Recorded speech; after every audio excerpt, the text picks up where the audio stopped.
Thank you. Thank you, Chairman Jordan, Ranking Member Raskin, and distinguished members of this committee. Thank you for hosting me here today. I'm grateful for the opportunity to answer your questions, highlight the work of our department, and discuss the most important topic of all, keeping the American people safe. A little over a year ago, I was sworn into office as the 87th Attorney General of the United States.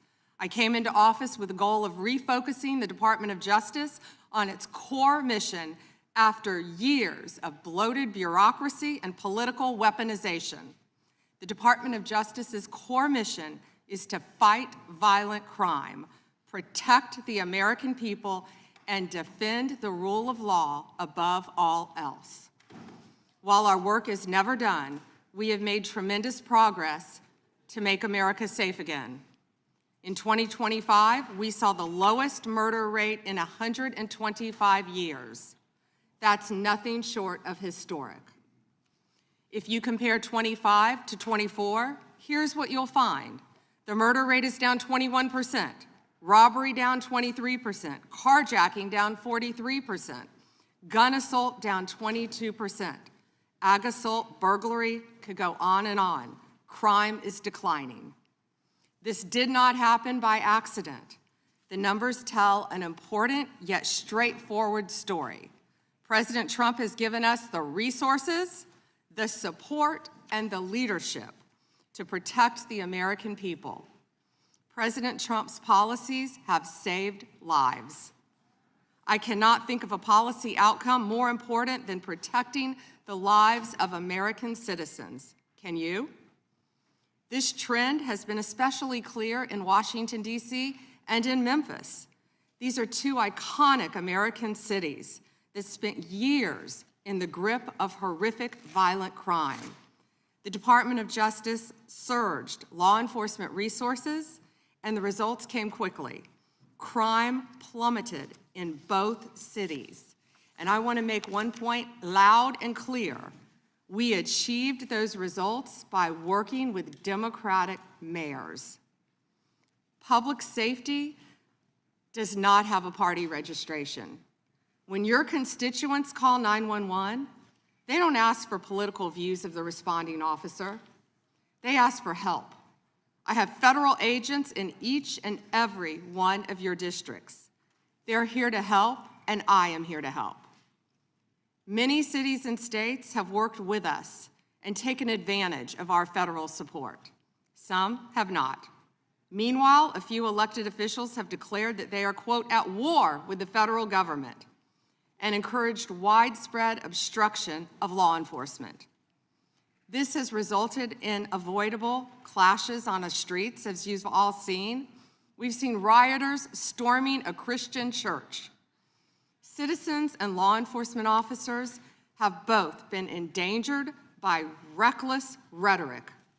We have made dozens of arrests in and around Minneapolis so far, and many of them could have been avoided by simple compliance with federal law. Of course, our efforts reach beyond our urban centers. We are striking crucial blows against terrorist organizations such as MS-13, TDA, the Sinaloa Cartel, and Antifa.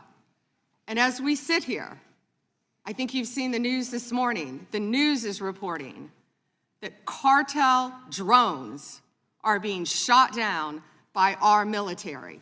That's what we all should care about right now, protecting America. As we seek to dismantle these drug trafficking networks that poison Americans, in 2025, our DEA agents seized more than 47 million fentanyl pills and more than 9,800 total kilos of fentanyl. That represents 369 million potentially deadly doses that can kill Americans. Meanwhile, our attorneys are fighting for President Trump's agenda in courtrooms across this country. This administration has been sued 627 times. We fought through a nonstop flood of bad faith temporary restraining orders from liberal activist judges across this country, America has never seen this level of coordinated judicial opposition towards a presidential administration. It is not only an unlawful attack on the executive branch's authority, but a serious attack on the democratic process. In spite of this unprecedented judicial activism, we've attained 24 favorable rulings at the U.S. Supreme Court, their emergency docket, and even more to come. We've done so while ending the weaponization of the prior administration by dropping FACE Act prosecutions, exposing the Arctic frost scandal via congressional disclosure, thank you, Chairman, and restoring one tier of justice in this country. To address the Epstein files, more than 500 attorneys and reviewers spent thousands of hours painstakingly reviewing millions of pages to comply with Congress's law. We've released more than 3 million pages, including 180,000 images, all to the public, while doing our very best in the time frame allotted by the legislation to protect victims. And if you brought us a victim's name that was inadvertently released, we immediately redacted it. All members of Congress, as you know, are invited to visit DOJ to see for yourselves. I want to take a moment to acknowledge the Epstein survivors who are here today. I'm a career prosecutor, and despite what the ranking member said, I have spent my entire career fighting for victims, and I will continue to do so. I am deeply sorry for what any victim has been through, especially as a result of that monster. If you have any information to share with law enforcement about anyone who has hurt you or abused you, the FBI is waiting to hear from you. I want you to know that any accusations of criminal wrongdoing will be taken seriously and investigated. The Department of Justice is committed to holding criminals accountable to the fullest extent of the law. In 2025, the FBI arrested over 1,700 child predators, a 10% increase from 2024. We also located 2,700 victims of child exploitation and shut down 3.8 million dark web pedophile accounts. 3.8 million. So please, if you have information to share that needs to be investigated, contact the FBI. Today, I look forward to discussing further our shared obligation to protect the American people, uphold the rule of law, and keep this nation safe. Thank you. Thank you, Madam Attorney General. We'll begin with opening statements. The chair is now recognized. 18 cities, 11 states, 3 counties, and the District of Columbia are sanctuary jurisdictions, accounting for 31% of the population in this country. 31% of the American people, almost 1/3 of the American people, live in a city, county, or state where the left-wing leadership tells local law enforcement not to work with federal law enforcement. Now, what does that mean in practice? Let's look at Abraham Gonzalez, who on September 20th, 2023, was arrested by Border Patrol for illegally entering the United States.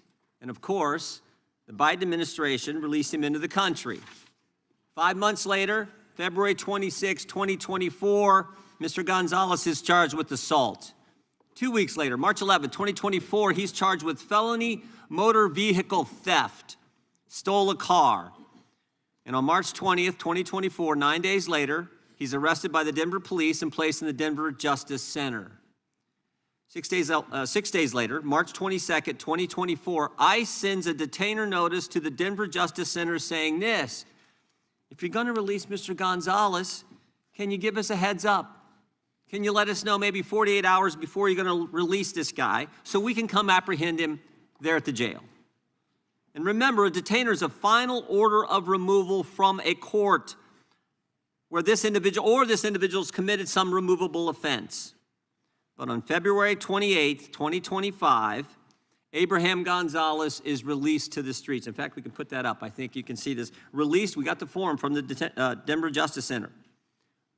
What kind of inmate was Mr. Gonzalez for those 345 days that he was in the Denver Justice Center?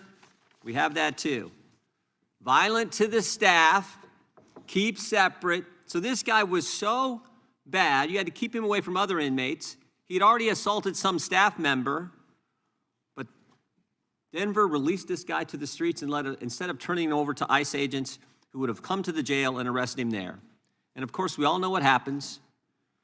When the officers did apprehend Mr. Gonzalez out on the street, he assaulted one of the officers. This is what happens when you have a sanctuary jurisdiction. Right now in Minnesota, there are 1,360 detainer notices for violent offenders. Governor Walz and others have released 470 criminal illegal aliens back to the streets. In New York State, it's 7,000. Nationwide, it's over 17,000 that we know of. Where a detainer was filed, since President Trump's been in office, over 17,000 times a detainer was filed, and those individuals were released to the streets instead of turned over to federal law enforcement. 17,864 times. Illegals who've been charged with the crime have been released to the streets, and thereby jeopardizing the safety of the public, the safety of law enforcement, and of course the migrant themselves. And frankly, helping create the environment that results in the tragic deaths like we saw with Miss Good and Mr. Preddy. A few years ago, Governor Sarah Huckabee Sanders said this in response to the State of the Union address. She said, "The divide in America today is normal versus crazy." And it's true, because it's crazy not to have a border, which is what we had under the previous administration. It's crazy to abolish ICE, and it's crazy to release bad guys who are here illegally to the streets when with one phone call, federal law enforcement will come to the jail and pick them up. The mindset that says it's okay to release these guys is the same left-wing mindset that thinks it's okay to weaponize government against your political opponents. And that is exactly what we had in the previous Justice Department. The Biden-Harris Department of Justice called parents domestic terrorists. The Biden-Harris Justice Department used FBI SWAT teams to arrest pro-life advocates. The Biden-Harris DOJ targeted traditional Catholics. The Biden-Harris DOJ pressured social media companies to censor Americans, and the Biden-Harris Justice Department launched not one, but 2 investigations into President Trump, spending over $35 million to try to bring down their political opponent. To further this effort, they sought the phone records of over a dozen Republican members of Congress. Even the Democrats said this was wrong. They got bank records for scores of White House officials. They even paid at least one confidential human source $20,000 for information on President Trump. And of course, while doing all this, they couldn't tell us who planted the pipe bombs, who leaked the Dobbs opinion, and who put cocaine in the White House. But thank goodness the American people saw through it all. Americans were tired of being targeted for their beliefs, tired of the lawfare, tired of the rampant crime throughout this country, and that's why they overwhelmingly elected President Trump. And what a difference a year makes. What a difference a year makes. Under Attorney General Bondi, the DOJ has returned to its core missions, upholding the rule of law, going after the bad guys, and keeping Americans safe. The Trump Justice Department has restored the rule of law. Murders are down nationwide by 20%. In D.C., violent crime is down by 28%. The federal surge in D.C. resulted in 8,000 arrests, the seizure of 800 illegal guns, and the recovery of 16 missing kids. The Trump Justice Department apprehended a suspect in the pipe bomb investigation, and they've arrested 6 of the FBI's top 10 most wanted fugitives in just 1 year. Of course, they arrested narco-terrorist Nicolas Maduro, and they seized a record number of drugs flowing into this country. Trump Justice Department put an end to targeting Americans for their beliefs. Attorney General Bondi rescinded Attorney General Garland's anti-parent memorandum. Department of Justice ended the practices of using the FACE Act to target pro-life Americans. They've refused to tolerate attacks on places of worship and investigations of traditional Catholics that we saw in the previous administration. On her first day, Attorney General Bondi disbanded the Foreign Influence Task Force, that was pressuring social media companies to censor Americans. And the Trump Justice Department has ended lawfare. Under Attorney General Bondi, along with Director Patel, they've worked to expose the political nature of Arctic Frost and the Jack Smith investigations. They've turned over hundreds of pages of documents to Congress, and that's why we know, for example, that Mr. Smith paid at least $20,000 to some confidential human source. That's why we know that Jack Smith knew it was unconstitutional to seek to toll records from members. But since the litigation risk was low, and because members would never find out about the subpoena until years later, they charged ahead and violated the Constitution. The Trump Justice Department has changed DOJ policy to require prosecutors to tell judges if NDOs relate to members of the separate and equal branch of government, the Congress. And to top it all off, the Trump Justice Department opened an investigation into the conspiracy behind the Russia collusion hoax. The Justice Department has put common sense ahead of politics. They sued to keep boys out of girls' sports. They secured deals with universities to stop race-based admissions and anti-Semitic practices. And after discovering rampant fraud in Minnesota, the Justice Department, under the leadership of Attorney General Bondi, has established a new National Fraud Division. In fact, I met with Colin McDonald, who will head that division last week. I think he's going to do a great job. There's a lot of work to be done in that area, but I want to thank the Attorney General for her great work in the first year on the job, and I want to thank you for being here. With that, I would yield to the ranking member for an opening statement. Thank you kindly, Mr. Chairman, and welcome, Attorney General Bondi. You've got the best lawyer's job in America because your mission is justice and your clients are the American people. But to promote justice for the people, you've got to listen to the victims, like the women seated behind you today. Those are just some of the hundreds of survivors of Jeffrey Epstein's global sex trafficking ring who are demanding that the truth be told and are demanding accountability for the abusers who trafficked and raped them. You still haven't met with these survivors. So with their permission, let me introduce to you the survivors and late survivors' family members who are present today.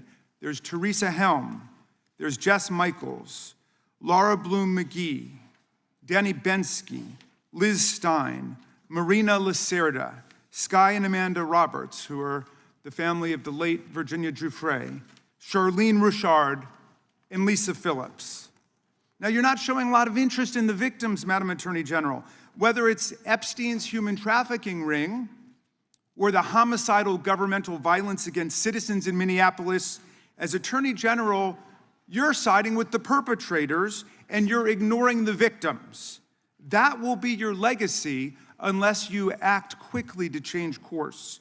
You're running a massive Epstein cover-up right out of the Department of Justice. You've been ordered by subpoena and by Congress to turn over 6 million documents, photographs, and videos in the Epstein files, but you've turned over only 3 million. You say you're not turning over the other 3 million because they're somehow duplicative, but we know that there are actual memos of victim statements in there, and you also took down the Department of Justice's prosecution memo from 2019. So it's clearly not all duplicative, but even if it were, why not release it? Just release all the duplicative stuff. In the half you did produce, you redacted the names of abusers, enablers, accomplices, and co-conspirators, apparently to spare them embarrassment and disgrace, which is the exact opposite of what the law ordered you to do. Even worse, you shockingly failed to redact many of the victims' names, which is what you were ordered to do by Congress. Some of the victims had come forward publicly, but many had not. Many had kept their torment private, even from family and friends, but you published their names, their identities, their images on thousands of pages for the world to see.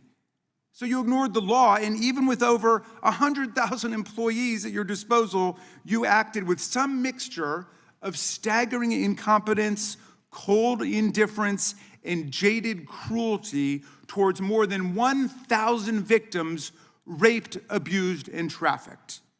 This performance screams cover-up.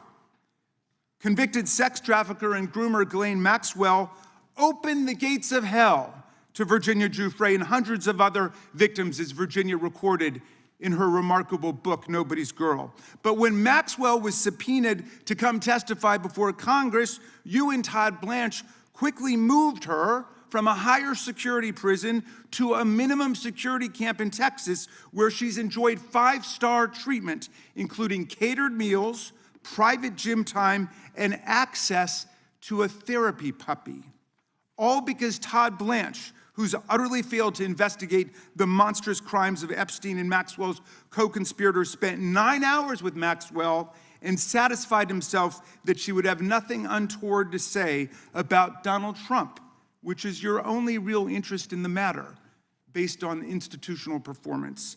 But abandoning victims and coddling perpetrators is what you do best. When the FBI opened a criminal investigation into the brutal killing in Minneapolis of Renee Good, a poet and 37-year-old mother of 3, by Trump's masked paramilitary ICE agents, you shut it down. You claim you're investigating the cold-blooded murder of Alex Preddy, an ICU nurse at the VA. But how can we trust the administration when the president and Kristi Noem called Preddy a domestic terrorist and Stephen Miller called him a would-be assassin? Not only do you refuse to share evidence with the state and local investigators and prosecutors in Minnesota, you have blocked their access to the crime scene and the evidence. How are you seeking justice for Marimar Martinez, the Montessori school teacher in Chicago who was shot 5 times by a Border Patrol agent who bragged about it on text? Or the family of Keith Porter, a father of 2 shot and killed by an off-duty ICE agent in LA? Or the family of Silverio Villegas Gonzalez, shot and killed in Illinois minutes after he dropped his kids off at school? There's no sign of any movement at the Department of Justice. You even launched a criminal investigation into Renee Good's grieving widow. How sick is that? But it's even worse. You've turned the People's Department of Justice into Trump's instrument of revenge. Trump orders up prosecutions like pizza, and you deliver every time. He tells you to go after James Comey, Letitia James, Lisa Cook, and Jerome Powell, the head of the Federal Reserve Board, and members of Congress like Adam Schiff, Mark Kelly, Alyssa Slotkin, Chrissy Houlihan, Jason Crow, Chris Deluzio, and Maggie Goodlander, to name a few, and you snap to it. You replace real prosecutors with counterfeit stooges who robotically do the president's bidding. Nothing in American history comes close to this complete corruption of the justice function and contamination of federal law enforcement. And the good news is many serious lawyers at DOJ, including some of your own original appointees, have refused your lawless orders. Danielle Sassoon, your original pick for acting U.S. Attorney in Manhattan, resigned rather than follow your corrupt order to quash an indictment against Mayor Eric Adams as a political favor from Donald Trump. A Federalist Society member who clerked for Justice Scalia, U.S. Attorney Sassoon refused to participate in this blatantly corrupt scheme. Her top assistant, Hagan Scotton, an Iraqi war vet and 2-time Bronze Star recipient who clerked for Chief Justice Roberts, and then Judge Kavanaugh, promptly resigned too, writing to your office, quote, "I expect you will eventually find someone who is enough of a fool or enough of a coward to file your motion, but it was never going to be me." You and the president nominated Eric Siebert, a 15-year career prosecutor, to be your U.S. attorney for the Eastern District of Virginia. But after 5 months of investigating Letitia James and James Comey, he found no evidence to justify criminal charges. So you forced him out. You replaced him with Lindsay Halligan, Trump's personal lawyer from the Mar-a-Lago documents case, who had 0 prosecutorial experience and no qualifications. And then you were humiliated when a federal judge found that this corrupt appointment was blatantly unlawful and threw out Halligan's indictments entirely. And grand juries of American citizens have repeatedly rejected your vendettas and baseless indictments brought by the hacks left at DOJ now, with 2 different grand juries in Virginia voting down indictments against Letitia James in a single week. And just yesterday, another grand jury shut down your vendetta factory by rejecting indictments against the 6 members of Congress who had spoken out to remind all service members that they have a duty to refuse illegal orders. You tried to get a grand jury to indict 6 members of Congress who are veterans of our armed forces on charges of seditious conspiracy simply for exercising their First Amendment rights. I hope you will heed the wisdom and the constitutional patriotism of those grand jurors and not try it again by doubling down on that humiliation. As your best lawyers are sacked for having participated in the January 6th case or just flee for the exits now, your new lawyers keep lying in court. In dozens of cases, they've been excoriated for lying to federal judges. Chief Judge Boasberg, right here in D.C., suggested your Department of Justice perpetrated a fraud on the court. Other judges found your statements to be, quote, inexplicably misleading, patently incredible, totally inconsistent, and so disingenuous that the court is left with little confidence that the government can be trusted to tell the truth about anything.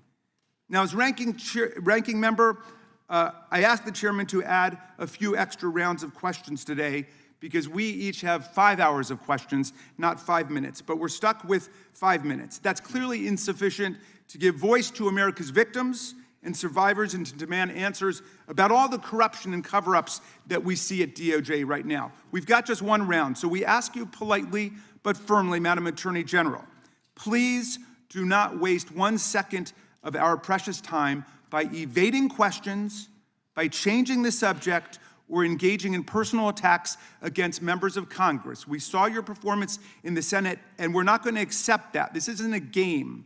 In the Senate, you brought something with you called a burn book, a binder of smears to attack members personally for doing the people's work of oversight.